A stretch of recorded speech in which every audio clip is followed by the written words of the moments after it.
નમસ્કાર દર્શક મિત્રો, મંતવ્ય ન્યૂઝમાં આપનું સ્વાગત છે. અમારા ભવિષ્યલક્ષી કાર્યક્રમ કાલનો દિવસ કેવો સાથે હું છું હિનલ. કાર્યક્રમની શરૂઆત કરીએ.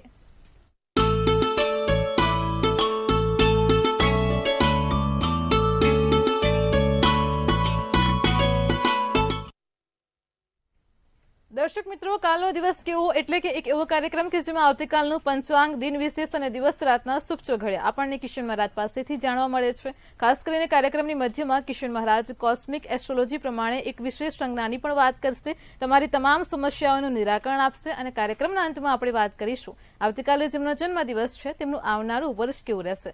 ખાસ ટેરોટ કાર્ડના માધ્યમથી જાણીશું. તો આ તમામ માહિતી આપવા માટે આપણી સાથે જોડાઈ ગયા છે કિશન મહારાજ. દર્શક મિત્રો સૌને પ્રણામ, નમન, વંદન, સ્નેહથી સ્પંદન, દિલથી અભિનંદન. સૌ દર્શક મિત્રોને મારા જય શ્રી કૃષ્ણ, જય મહાદેવ, જય માતાજી. આપ સૌનું હાર્દિક સ્વાગત છે આપણા ખાસ કાર્યક્રમ કાલનો દિવસ કેવોમાં. કાલનો દિવસ કેવો એટલે કે કેવો કાર્યક્રમ જેમાં આપણે રોજનું પંચાંગ જાણીએ, દિન વિશેષ જાણીએ. આજે અત્યારે સંજ્ઞાની વાત થાય છે. કોસ્મિક એસ્ટ્રોલોજી પ્રમાણે 11મી સંજ્ઞા કઈ છે અને એ શું કહી રહી છે. 11મી સંજ્ઞા ડોગની સંજ્ઞા છે, જે શ્વાન કહેવાય. અને શ્વાનની આ સંજ્ઞામાં કયા વર્ષ આવે એટલે કે કઈ જન્મમાં કયા લોકો કયા વર્ષમાં જન્મેલા હોય ને કેવા હોય તે આજે આ જાણવા મળશે. આપણે કોસ્મિક એસ્ટ્રોલોજી એટલે કે ચાઇનીઝ, જાપાનીઝ ભેગી કરીને જે એસ્ટ્રોલોજી એટલે કે જ્યોતિષ જોવાની પદ્ધતિ છે તેને આપણે કોસ્મિક એસ્ટ્રોલોજી કહીએ છીએ. અને એની એક ચોપડી લખાયેલી છે, તેમાં બધું આપણે આખું જોઈને સંશોધન કરીને તમને રજૂ કરીએ છીએ. નવું નજરાણું રોજ લાવીએ છીએ તમારા માટે ખાસ. તો દર્શક મિત્રો, આજે વાત કરવાની 11મી સંજ્ઞા વિશે, પણ વાત કરીશું પહેલા શરૂઆત કરીશું પંચાંગથી. તો વાત કરીએ પંચાંગની. જી બેન. જી મહારાજ, કાર્યક્રમની શરૂઆતમાં સૌપ્રથમ તો દર્શક મિત્રોને આવતીકાલના પંચાંગની માહિતી આપો. પંચાંગમાં તારીખ 7/8/2025 ને વાર ગુરુવાર, તિથિ વિક્રમ સંવત 2081, કાલે શ્રાવણ સુદ 13, ધનરાશિમાં ચંદ્ર, પૂર્વ અષાઢા નક્ષત્ર, વિષકુંભ યોગ, તૈતિલ કરણ, વિછોડો કે પંચકની વાત કરીએ તો કાલે પંચક બી નથી ને વિછોડો પણ નથી. સૂર્ય કર્ક રાશિનો, ચંદ્ર ધન રાશિનો, સવાર 6:12 સૂર્યોદય ને સૂર્યાસ્ત સાંજે 7:17 છે. અભિજીત મુહૂર્ત જે 12:19 થી 1:12 છે અને રાહુકાળ બપોર 2:23 થી 4:01 છે. રાહુકાળ દરમિયાન બને ત્યાં સુધી કોઈ સારા કામ ના થાય, નવા કાર્યોની શરૂઆત ના થાય. રાહુકાળમાં કોઈ પણ પ્રકારના નાના મોટા નવા કામ કરવા નિષેધ છે. ખાસ ધ્યાન રાખીશું દર્શક મિત્રો. અભિજીત મુહૂર્ત એટલે કે સારામાં સારું ચોઘડિયું, સારામાં સારું મુહૂર્ત કહેવામાં આવે છે. તો અભિજીત મુહૂર્તમાં ખાસ બને એટલા સારા કામ કરીશું, લાભ જોવાશે. કાલે ફરી એકવાર વદ તેરસ છે. કોઈ પણ ભગવાનની ભક્તિ, શુદ્ધ તેરસ છે, ભગવાનની ભક્તિ કરવી હોય તો કરી શકાય, નાના મોટા કામ કરવા હોય તો કરી શકાય. જી બેન. જી મહારાજ, કાર્યક્રમમાં આગળ હવે દર્શક મિત્રોને આવતીકાલના દિન વિશેષની માહિતી આપો. ભાઈ, કાલે વાર ગુરુવાર છે અને ભગવાન વિષ્ણુનો વાર છે, માટે કેળાનું દાન બને એટલું કરો. કાલે તેરસ પણ છે, શુદ્ધ તેરસ, વાર ગુરુવાર છે અને ભગવાન ગુરુનો દિવસ પણ છે. તો બને એટલું કેળાનું દાન, જેમ કે ગાયને કેળા ખવડાયા, કોઈ નિર્ધન વ્યક્તિને કેળા આપ્યા, બને એટલું કેળાનું દાન કરશો, એનાથી તમારો ગુરુ પ્રબળ થશે. જેટલું થઈ શકે એટલું કેળાનું દાન કરો, કાલે લાભ જોવાશે. આટલું કરશું, લાભ જોવાશે. જી બેન. જી મહારાજ, કાર્યક્રમમાં આગળ હવે દર્શક મિત્રોને આવતીકાલના દિવસ અને રાતના શુભ ચોઘડિયાની માહિતી આપો. શુભ ચોઘડિયામાં પહેલું જે પ્રથમ ચોઘડિયું છે એ સવારનું 6:12 થી 7:50 કલાકનું છે. હવે આ દિવસ રાતના ચોઘડિયા એટલા માટે, હવે તમે જો કે રાખડીનો તહેવાર નજીક આવે છે, તો ભાઈ માટે રાખડી ક્યારે લેવી, તો આ ચોઘડિયા પ્રમાણે રાખડી લો ને તો ભાઈની પણ પ્રગતિ થાય. સારા ચોઘડિયામાં સારી રીતે રાખડી બાંધવાની એ તો છે જ, પણ સારા ચોઘડિયામાં સારી રાખડી પણ લેવી પડે, કારણ કે એ જ રાખડી એને રહેશે. તો આ બધા ચોઘડિયા છે. ચોઘડિયામાં રાખડી ખરીદવાનું મુહૂર્ત છે, જે પ્રથમ ચોઘડિયું શુભ. બીજું છે લાભ, જે 12:45 થી 2:23 કલાક. ત્રીજું અમૃત ચોઘડિયું, 2:23 થી 4:01 કલાકનું. ફરી વાર એક શુભ ચોઘડિયું આવશે, જે 5:40 થી 7:17 કલાકનું રહેશે. અને રાત્રિનું ચોઘડિયું અમૃત આવશે, જે 7:17 થી 8:40 કલાકનું રહેશે. તો આ રાત્રિનું ચોઘડિયું છે. ફરી એકવાર, પહેલું ચોઘડિયું શુભ છે 6:12 થી 7:50, લાભ 12:45 થી 2:23, અમૃત 2:23 થી 4:01, શુભ 5:40 થી 7:17 અને રાત્રિનું અમૃત ચોઘડિયું 7:17 થી 8:40. આ સમય દરમિયાનમાં રાખડી ખરીદો, નાની મોટી કોઈ પણ ભાઈ માટે ખરીદી કરવી હોય તો કરો તો આનાથી ફળ બહુ જ સારું મળે. આટલું કરજો, લાભ જોવાશે. જી બેન. જી મહારાજ, કાર્યક્રમમાં આગળ હવે દર્શક મિત્રોને આજનો જે વિશેષ અને રસપ્રદ મુદ્દો છે તેની વાત કરો. આપણે 10 સંજ્ઞાની વાત કરી. કાલે છે 11મી, એટલે આજે છે 11મી સંજ્ઞા. અને જે 11મી સંજ્ઞા છે તે શ્વાન એટલે ડોગ, કૂતરો. અને આ સંજ્ઞા શું કહી રહી છે? આ ડોગની સંજ્ઞા, શ્વાનની સંજ્ઞા, અને શું એના જન્મ વર્ષના લોકો હોય અને કેવા હોય. તો પ્રથમ તો કે આપણે એનું વર્ષ જાણીએ કે કેવા લોકો શ્વાનની સંજ્ઞાની અંદર સમાવેશ થાય છે અને શું કહે છે, કેવા હોય જે લોકોની સંજ્ઞા શ્વાન હોય. ચાઇનીઝ, જાપાનીઝ એસ્ટ્રોલોજીની મદદથી જાણીશું. પ્રથમ 1958, 1970, 1982, 1994, 2006 અને 2018.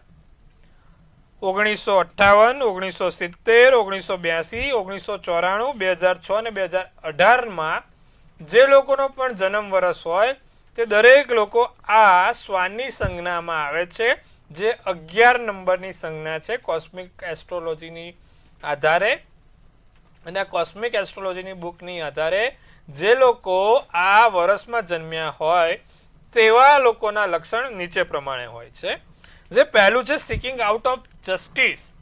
આપણે તમે જો તો શ્વાન શેનું પ્રતીક છે? વફાદારીનું પ્રતીક છે. વફાદાર કહેવાય ને કે ભાઈ ગમે તે વ્યક્તિ દગો કરે પણ શ્વાન ક્યારે દગો ના કરે. જસ્ટિસ એટલે તો લોકો આ જસ્ટિસને, આ જે લોકોના જન્મ વર્ષ 1958, 1970, 1982, 1994, 2006 અને 2018 થયા હોય ને એ દરેક લોકો વફાદાર હોય અને જસ્ટિસ સર્વ કરતા હોય, લોકોની સામે સત્યનો પ્રકાશ આપતા હોય, લોકોની સામે સત્ય રજૂ કરતા હોય એવા વ્યક્તિઓ આ જન્મ વર્ષના હોય છે.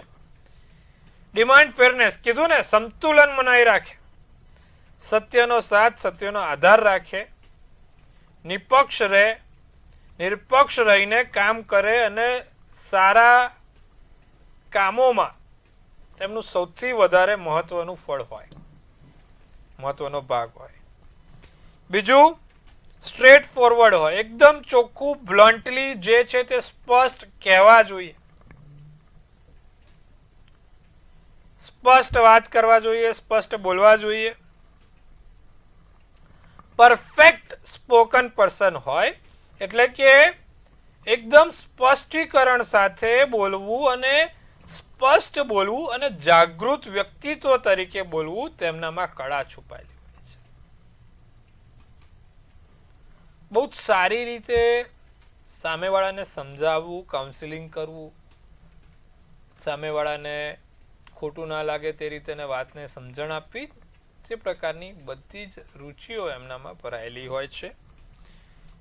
લોયાલિટી તેમના પ્રથમ સ્થાનમાં આવે. ઘણા લોકોને પરિવાર, ઘણા લોકોને પૈસા, ઘણા લોકોને ક્યાંક ને ક્યાંક સુખ, મોહ. પણ જે લોકોનો જન્મ વર્ષ 1958, 1970, 1982, 1994, 2006 અને 2018 નો હોય એવા લોકો માટે પ્રથમ લોયાલિટી આવે. નહીં અમુક લોકો છોકરી છોકરા જોતા તો બધા, અમુક લોકો સુંદરતા જોતા હોય, અમુક લોકો પૈસા જોતા હોય, અમુક લોકો પરિવાર જોતા હોય. પણ જે લોકોનો જન્મ વર્ષ આ વર્ષોમાં હોય તે લોકો વફાદારી જોતા કે ભાઈ મારો સાથીદાર કેટલો વફાદાર છે અને કેવી રીતે મને સાચવશે. ભગવાનની નજીક હોય, આધ્યાત્મિક ક્ષેત્રે વળેલા હોય અને બહુ જ સારા લિસનર હોય. એ લોકોની વાત સાંભળવી તેમને ગમતી હોય અને લોકોની વાત સાંભળીને તેનું નિવારણ કરવું પણ તેમને ગમતું હોય અને હંમેશા બધાના માટે સપોર્ટ સિસ્ટમ બનતા હોય. પછી એ કોઈ પણ વ્યક્તિ હોય, પ્રથમ લોકોની સેવા કરવામાં નિરપેક્ષ આગળ હોય અને હંમેશા બધાની સપોર્ટ સિસ્ટમ બનતા હોય, બેકબોન બનતા હોય. તેમના પરિવારના પણ તે પોતે એક સારા એવા સપોર્ટ સિસ્ટમ કે બેકબોન તરીકે તેમની વાતો થતી હોય છે.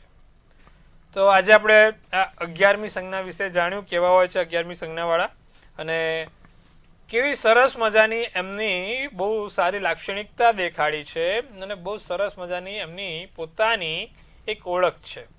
તો આપણે ફરીવાર કાલે છેલ્લી રાશિ છે 12મી રાશિ શું કહી રહી છે 12મી રાશિ, અને પછી આપણે આ એનો ઇતિહાસ પૂર્ણ કરીશું. કોસ્મિક એસ્ટ્રોલોજીની, ચાઇનીઝ જાપનીઝ એસ્ટ્રોલોજીનો. તો કાલે છેલ્લી સંજ્ઞા જોવાનું ચૂકશો નહીં, ભૂલશો નહીં. અને પછી આપણે ફરીવાર કંઈક નવું નજરાનું લઈને આવીશું, તમારી સમક્ષ રજૂ કરીશું. તો હાલમાં આપણે આ 11મી સંજ્ઞા માટે આટલું રાખીએ છીએ. જી બેન. જી મારા તમામ દર્શક મિત્રોને ખૂબ સરસ માહિતી આપી છે. કાર્યક્રમમાં આગળ હવે આપણે રાશિ ભવિષ્યની શરૂઆત કરીએ. સૌપ્રથમ તો મેષ, વૃષભ અને મિથુન રાશિના જાતકોનો આવતીકાલનો દિવસ કેવો છે તે જણાવો. પ્રથમ મેષ રાશિની જો વાત કરવામાં આવે તો કાલે મેષ રાશિ વાળાનો દિવસ સર્વ કામને ટાળવાની કોશિશ ના કરતા, કોઈ પણ કામ કોશિશ ના કરતા, ખોટું ટળાય નહીં, મહત્વના કાર્યો અટકી ના પડે.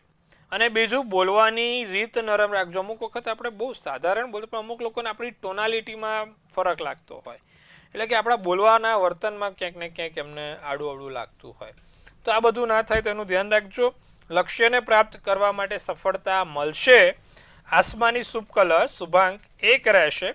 વૃષભ રાશિને ફાયદો થવાથી મન પ્રસન્ન થાય, નાનો મોટી જગ્યાએથી લાભ જોવાય. ધાર્મિક કે આધ્યાત્મિક ક્ષેત્રમાં રસ રુચિ વધશે. વિચારોને પોઝિટિવ અને સંતુલિત રાખી શકો છો. અને આત્મવિશ્વાસના કારણે કોઈ સમસ્યા ઊભી ના થાય તેનું ધ્યાન રાખીશું. પીળો શુભ કલર શુભાંક 7 રહેશે. મિથુન રાશિની વાત કરીએ તો આવકની સાથે ખર્ચા પણ થશે. આવકની સાથે નાના મોટા ધન ખર્ચ પણ જોવાય છે. યોગ્ય પરિણામ પ્રાપ્ત થાય, સારા એવા પરિણામ પ્રાપ્ત થશે. ધાર્મિક કાર્યક્રમમાં હાજરી અપાય. અને લોકો પાસે બહુ અપેક્ષા નહીં રાખીએ. લોકો પાસે વધુ અપેક્ષા કારણભૂત સવાલો ઊભા કરશે. તો એ વસ્તુનું ધ્યાન રાખીશું. નારંગી શુભ કલર શુભાંક 9 રહેશે. જી બેન. જી મહારાજ, કાર્યક્રમમાં આગળ હવે કર્ક, સિંહ અને કન્યા રાશિના જાતકોનો આવતીકાલનો દિવસ કેવો છે તે જણાવો. નવો જોશ, નવી આશા સાથે કર્ક રાશિવાળાનો દિવસ બહુ જ સારો છે. પારિવારિક વાતાવરણ સારું રહે અને વેપારમાં કોઈ પણ બેદરકારી ના રાખતા. જીવન સાથીને ભાવનાત્મક સહયોગ મળશે. સોનેરી શુભ કલર શુભાંક 1 રહેશે. સિંહ રાશિને પોઝિટિવ પરિણામ પ્રાપ્ત થાય, સારા એવા પરિણામ પ્રાપ્ત થશે. મનમાં સુખ અને ઉમંગ રહે. પોતાના રસના કાર્યો કરી શકશો. ઉદારતાની ખોટ લાભ લઈ શકે છે. સિંહ રાશિવાળા ખોટી કોઈને પણ આપણે વચન આપ્યું હોય અને કીધું હોય કે ભાઈ આવું થઈ જશે, પછી એવું ના કરતા. સફેદ શુભ કલર શુભાંક 4. કન્યા રાશિ શેર બજારમાં નાના મોટા લાભ થતા જોવાય છે. અફવા પર બિલકુલ ધ્યાન ના આપવું. લોકો તમારા માટે કંઈક બોલશે અથવા તો ક્યાંકથી કંઈક સાંભળવા મળશે કે પછી પીઠ પાછળ તમને કેવા સમાચાર મળે, અફવાઓ બિલકુલ ધ્યાન નહીં આપવાનું. પરેશાની નાની મોટી વધે નહીં. ખોટું મન ઉપર ટેન્શન નહીં લેવાનું. અને પાડોશી સાથે કાલ બોલવાનું ના થાય. આજુબાજુના પાડોશ લોકો જોડે ધ્યાન રાખજો. પોપટી શુભ કલર શુભાંક 3 રહેશે. જી બેન. જી મહારાજ, કાર્યક્રમમાં આગળ હવે આપણી સાથે સમસ્યાઓને લઈને કોલર જોડાઈ ગયા છે. હેલો. હાલો. જી બેન બોલો. જય ગણેશ. જય ગણેશ બેન. હા, મારી દીકરી વિશે પૂછ્યું છે. આપણે મહારાજે કીધું હતું ને, મારી દીકરી વહી ગઈ છે. જી. એટલે મહારાજે કીધું હતું કે આપણે માતાજીને ચુંદડી ચડાવવું અને કંકુમ ડબી ચડાવવું, અને પછી આપણે હનુમાનને લવિંગની પૂજા ચડાવવાનું કીધું છે. એ બધું કર્યું. અને એ હવે ફોન કરે છે, પણ અહીંયા સમાધાન ઉપર બેઠી છે. તો ખોટું બોલી એની બીજું કાંઈ વતન કર્યું કે અને ખોટું બોલવું કે સાચી રીતે તેને મનાવવી જોઈએ, કેવી રીતે મારે મનાવવી જોઈએ. અને એની તારીખ છે 26/7/2000 અને બુધવાર, અને ઉપરના 11:45 એનો જન્મ છે. જી. જન્મનું સ્થળ? જન્મનું સ્થળ વાસરા, ગોંડલની બાજુમાં. જી. હવે બેન, એની કુંડળીમાં છે ને કેવું છે કે મકર રાશિનો ચંદ્ર, કર્કનું લગ્ન, ઉત્તર અષાઢા નક્ષત્ર, સાતમની તિથિ, સાધ્ય યોગ છે. કુંડળીમાં સૂર્ય, શુક્ર, ગુરુ અને શનિ જોડે છે. મેષ રાશિનો બેઠેલો છે. અને જ્યારે આ 4 ગ્રહો એક સ્થાનમાં હોય એટલે માણસના જીવનમાં ખૂબ સંઘર્ષ હોય. 2 વસ્તુ કરી શકાય. ત્રીજી આંગળીમાં એક સૂર્યનો રત્ન એમને કહેજો પહેરવાનું રાખે. સાથે 4 મુખી રુદ્રાક્ષ પહેલા પોતે જાતે સોમવારના દિવસે લાલ દોરામાં પહેરે તો એનાથી સારું રહેશે. અને નિત્યક્રમ પ્રમાણે દર મંગળવારે અને શનિવારે ભગવાન હનુમાનજીના 2 દાડમ ચઢાવીને 1 દાડમ પ્રસાદની રૂપે પોતે આરગવાનું રાખશે. એટલે ધીરે ધીરે એમનું બધું જ કામ સારું થવા લાગશે. તમારે કશું જ કરવું નહીં પડે, બધું ઓટોમેટિક થશે. આટલું કરાવો, લાભ જોવાશે. જી બેન. જી મહારાજ, આપણી સાથે અન્ય એક કોલર પણ જોડાયેલા છે. હેલો. હેલો, જય શ્રી કૃષ્ણ. જય શ્રી કૃષ્ણ. 7998. જી. જન્મ સ્થળ જામનગર. જી જન્મ સમય રાત્રે 10:30 વાગે. જી હવે આ મેરેજ યોગ માટે 2 વર્ષથી અમે બહાર પાડેલું પણ ક્યાંય મેચ નથી પડતું. મીન રાશિનો ચંદ્ર, વૃષભનું લગ્ન, ઉત્તર ફાલ્ગુની નક્ષત્ર, બીજની તિથિ છે, સોમવારનો દિવસ છે. કુંડળીમાં શનિ 12મે છે બેન, એટલે હાલમાં તો કોઈ હિસાબે એના લગ્નના યોગ નથી. 12મે શનિ મેષ રાશિનો છે, એના જેવા 30 વર્ષ પૂર્ણ થશે પછી એને બધી રીતે સારું છે, એટલે કે 28 થી 30 વર્ષની ઉંમરમાં એના લગ્નના યોગ છે. ત્યાં સુધી 12મે શનિ મેષનો નીચનો, એટલે 28 થી 30 વર્ષ પૂર્ણ થાય પછી જ એનો સારો એવો મેળ પડે બેન.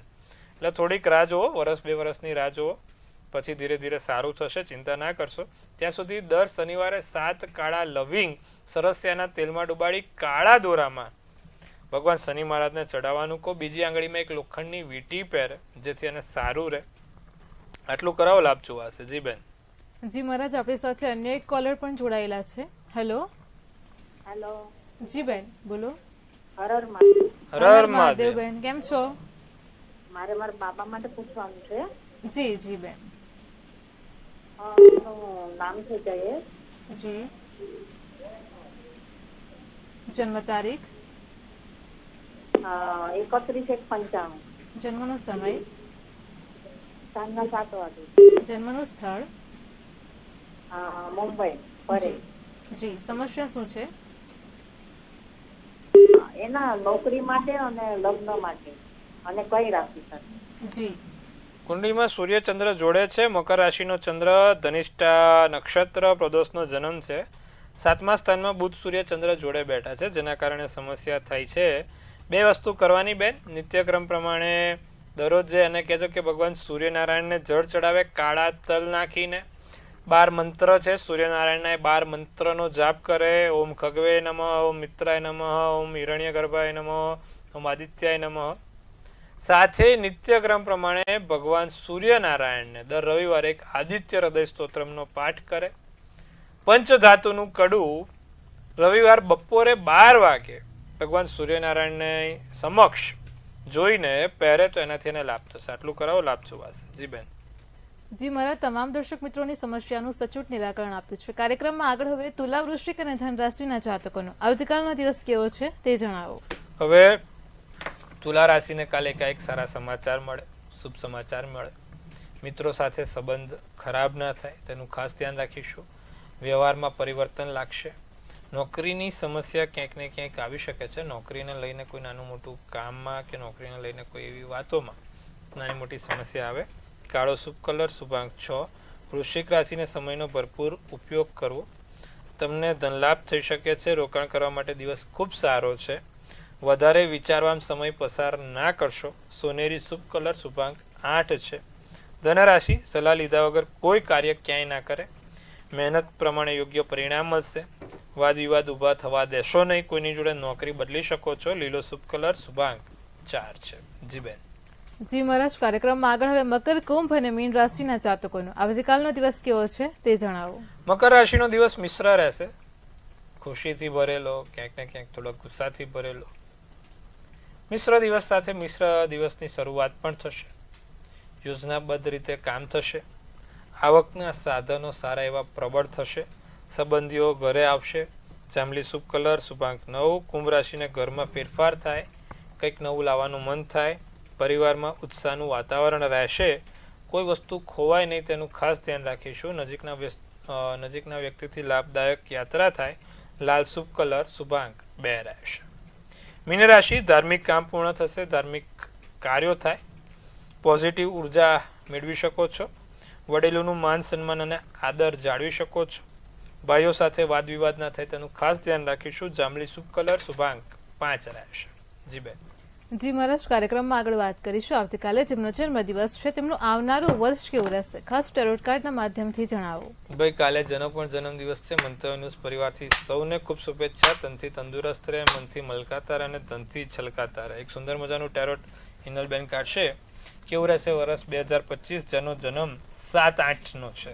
તો 7-8 વાળા લોકો માટે સુંદર મજાનું કાર્ડ એસ ઓફ કપ્સ કરીને છે. શું સૂચવે છે એસ ઓફ કપ્સનું કાર્ડ, અને શું કહે છે કે જે લોકોનો જન્મ 7-8 છે, એક તો પ્રેમ મળશે, ખોવાયેલો પ્રેમ, જૂનો પ્રેમ, નવો પ્રેમ, ટૂંકમાં પ્રેમથી લાભ છે. કોઈ પ્રેમ નામના વ્યક્તિને ઉપાડી ના લાવતા પાછા. નવું કંઈક ક્રિએટિવ થશે. આ વર્ષ દરમિયાન તમે નવા અભ્યાસ, નવા વિષય, નવા પરીક્ષા કે નવા કોઈ પણ ટ્રેનિંગ, નવી કોચિંગ કે કશું પણ કંઈક નવું શીખી શકો છો. કંઈક નવા શીખવામાં તમારી રુચિ પણ લાગશે. તો બહુ સારું વર્ષ છે. સાથે સ્પિરિચ્યુઅલ પાવરનો વધારો થશે. ધાર્મિક ક્ષેત્ર તરફ નવો વળાંક આવશે. ધાર્મિક ક્ષેત્રોથી કોઈક નાના મોટા તમને ફાયદા દેખાય છે.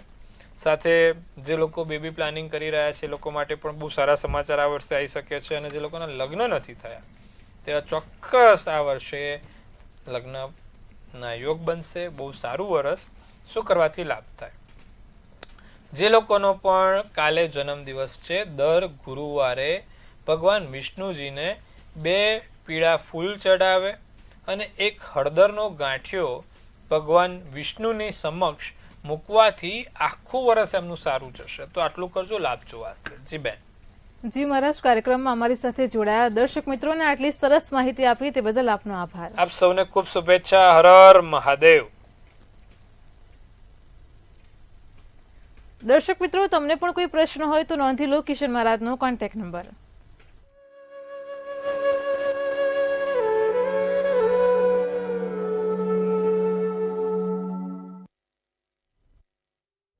ભવિષ્યલક્ષી કાર્યક્રમ કાલનો દિવસ કેવોમાં કિશન મહારાજે આજે શ્વાન સંજ્ઞા વિશે ખૂબ સુંદર માહિતી આપી છે. ફરી એકવાર યુટ્યુબ ચેનલ પર કાર્યક્રમ નિહાળજો, અન્ય પરિવારજનો મિત્રોને પણ શેર કરજો અને તમને અમારો આ ખાસ કાર્યક્રમ કેવો લાગે છે તે પણ કોમેન્ટ્સમાં જણાવજો. આવતીકાલે ફરી મળીશું આવા જ એક નવા અને રસપ્રદ મુદ્દા સાથે. ત્યાં સુધી પળે પળની અપડેટ મેળવો માત્ર મંતવ્ય ન્યૂઝ પર. નમસ્કાર.